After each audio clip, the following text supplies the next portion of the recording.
එකමත් එක කාලෙක සීතල ගම්මානයක කැලෑව කෙළවරේ පරණ ලී ගෙදරක් තිබුණා. අවුරුදු ගණනාවකට කලින් ඉඳලම ඒ ගෙදරට ගමේ හැමෝම කිව්වේ පාළු ගෙදර කියලා. ඒ පැත්තට යන්න එපා කියලා අම්මලා තාත්තලා සීයලා ආච්චිලා හැමෝම කුඩා ළමයින්ට කියලා තිබුණා. හැමදාම රැයට ඒ ගෙදර සද්දයක් එනවා කියලා කතාවකුත්, කවුදෝ කෙනෙක් සුදු ඇඳුමක් ඇඳගෙන පාරායිනේ හිටගෙන ඉන්නවා කියලා කතාවකුත්, හැම වෙලාවෙම කවුදෝ සද්දෙන් hina වෙනවා කියලා කතාවකුත් ගම පුරාම පැතිරුණා.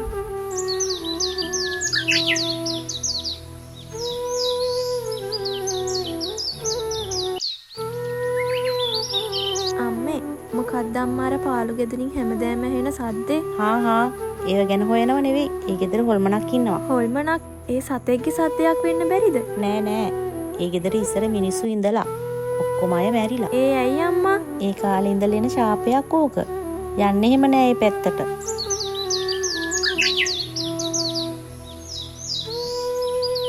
දවසක් ගමට අලුතෙන් පදිංචියට ආපු සමන්ත මේ පාළු ගෙදර කතාව නොදැන ගම බලන්න හිතාගෙන ගම වටේම ඇවිද්දා.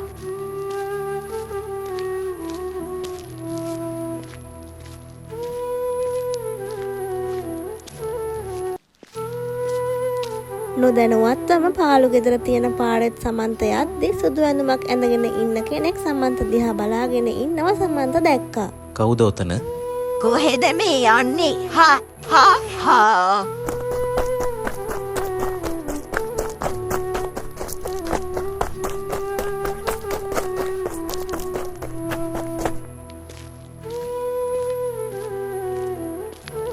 මොකද අලුත් ඉස්කෝලේ මාත්‍ය බය වෙලා? ඒක ඇත්තටම තියෙනවා. ඇත්තටම තියෙනවා? මොකද්ද? අර ගෙදර හොල්මන් ඉන්නවා. ඔය මාත්‍ය ඒ පාරේ ගියාද? ඔව්. මම ඔය වගක් දන්නේ නෑනේ. මම ගම බලන්නයි ගියේ. ඒ ගෙදර ලං කෙනෙක් හිටගෙන හිටියා. මම දුවලෙද්දි මගේ පස්සෙන් ඇවිත් අඹ ගහ ළඟින් නතර වුණා. එහෙනම් මේ කතාව ඇත්ත. මොන කතාවද? ඒ හොල්මනට අඹ ගහ පව් කරගෙන මේ පැත්තට එන්න බෑ කියන එක.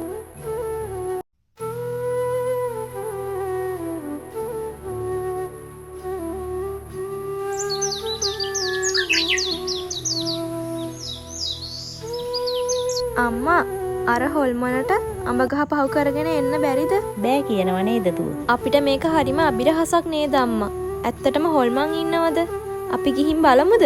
අනේ මේ ඕවනම් ඕන නෑ. ඒ පැත්තේ ගිහින් තිබ්බොත් මම බලා ගන්නම්කෝ. හරි අම්මා මම යන්නේ නෑ.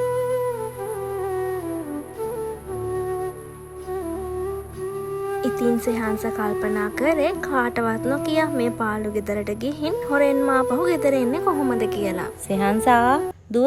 ඇයි අම්මා? දුව කඩේට පොඩ්ඩක් ගිහින් එනවද? ඇයි අම්මා මොනවද ගේන්න ඕන? මම ගිහින් එන්නම්.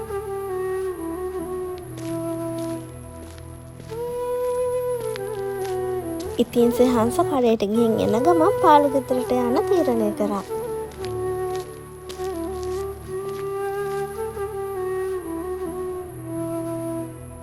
ගෙදර කවුද?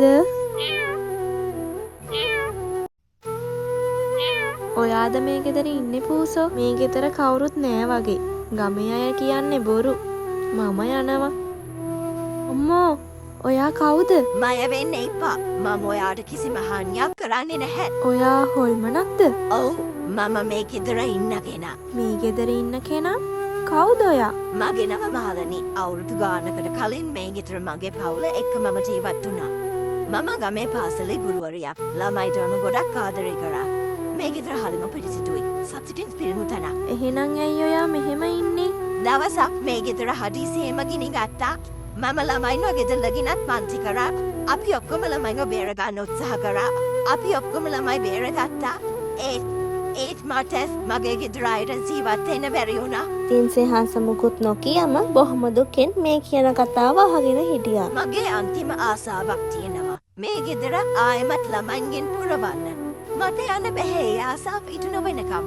ඔයාට පුළුවන් මට උදව් කරන්න. ඉතින් ඇයි ඔයා මේ ගමේ කාගෙන්වත් මෙච්චර කාලයක් උදව් ඉල්ලුවේ නැත්තේ? මට ගමට එන්න අවසර නැහැ. මේ පාරෙන් කිසිම කෙනෙක් යන්නෙත් නැහැ.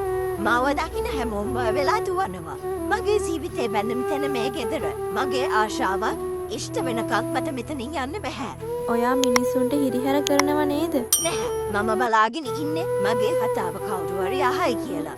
මට බයයි කවුරු හරි මේ ගෙදර හදලා විනාශ කරයි කියලා. ඒකයි මම කාටවත් මෙහෙට ඇතුල් වෙන්න දෙන්නේ නැත්තේ. ඔන්න ඉතින් ඔය අතරේ කඩේට ගිය සෙහන්ස පරක්කු නිසා සෙහන්සගේ අම්මා ගෙදර ඉස්සරහට වෙලා සෙහන්ස එනකම් බලාගෙන ඉන්නවා.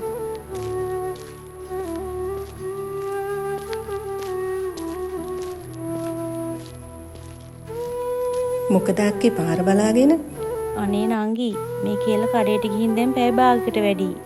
මම මේ මග බලන් ඉන්නේ මොකද පරක්කු කියලා. පැය භාගයක් යනවද කඩේට ගිහින් එන්න? මමත් මේ යන්නේ කඩේ පැත්තට. යමුකෝ එහෙනම් බලන්න.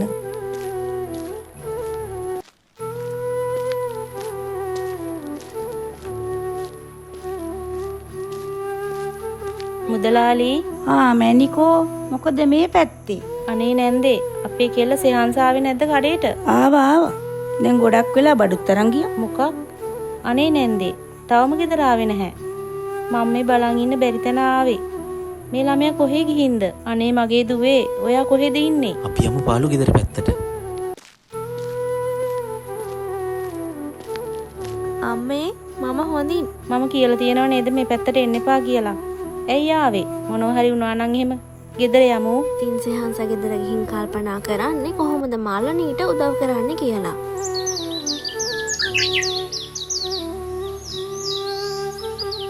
සර් මට යෝජනාවක් කරන්න තියෙනවා. යෝජනාවක්? ඒ මොකද්ද? සර් අපි අර පාඩු ගෙදර පුස්තකාලයක් කරමු. මොකක්? පුස්තකාලයක්? ඒ ගෙදරට යන්න හැමෝම බයයි. අනික ඒකේ හොල්මනක් ඉන්නවා. නෑ සර් ඒ හොල්මන හරිම හොඳයි. මොකක්? මොනවද මේ ළමයා කියවන්නේ? යන්න පන්තියට. සර් මම එදා ඒ ගෙදරට ගිය වෙලාවේ දැනගත්තේ. ඒ ගෙදර ඉඳලා තියෙන්නේ අපේ ගමේ ඉස්කෝලේ හිටපු ගුරුවරියක්. එයාගේ අන්තිම බලාපොරොත්තුව ඒ ගෙදර පුස්තකාලයක් කරන එක. ඇත්තද? අපි බලමුකෝ. ඔන්න ඉතින් ඊළඟ දවසේ සමන්තගේ උපදෙස් වලට ගමේ අය මේ පාළු ගෙදර සුද්ධ පවිත්‍ර කරන්න පටන් ගත්තා. මාළනී සෙහන්සට විතරක් පේන්නේ ඇවිත් මේ හැමදේම හරිම සතුටින් බලාගෙන හිටියා.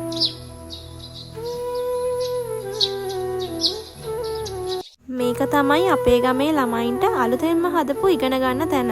අපේ පුංචි පුස්තකාලේ. ඉතින් පුස්තකාලය ආරම්භ කරාට පස්සේ සෙහන්ස හොයාගත්ත මාළනීගේ පින්තූරයක් පුස්තකාලේ බිත්තියේ එල්ලුවා. ඉතින් ඔන්න වෙනද තිබ්බ පාළු ගෙදර වෙනුවට දැන් එතන නිතරම ළමයි ගැවසෙන තැනක් වුණා. මේ හැමදේම මාළනී නිහඬව සතුටින් බලාගෙන හිටියා. ඉතින් දවසක් සෙහන්ස නිදාගෙන ඉන්න වෙලාවක දුව අපේ ගෙදරට කොහොමද ආවේ? දුවේ මම දැන් නිදහස්. මට කැමති තැනකට දැන් යන්න පුළුවන්. බොහොම ස්තුතියි දුව ඔයා කරපු දවවට මම යනවා. ඔන්න ඉතින් මාළනී යන්න ගියා. සෙහන්ස තමන් කරපු දේ ගැන ගොඩක් සතුටු වුණා. ඉතින් ඊට පස්සේ ඒ සුදු රූපය ආය කවදාවත් කාටවත් පෙන්වුනේ නම් නැහැ. ඉතින් අද කතාව හොඳයි නම් මගේ channel එකත් subscribe කරලා ඔයාලගේ අදහස් පහලින් කමෙන්ට් කරගෙන යන්නත් අමතක කරන්න එපා.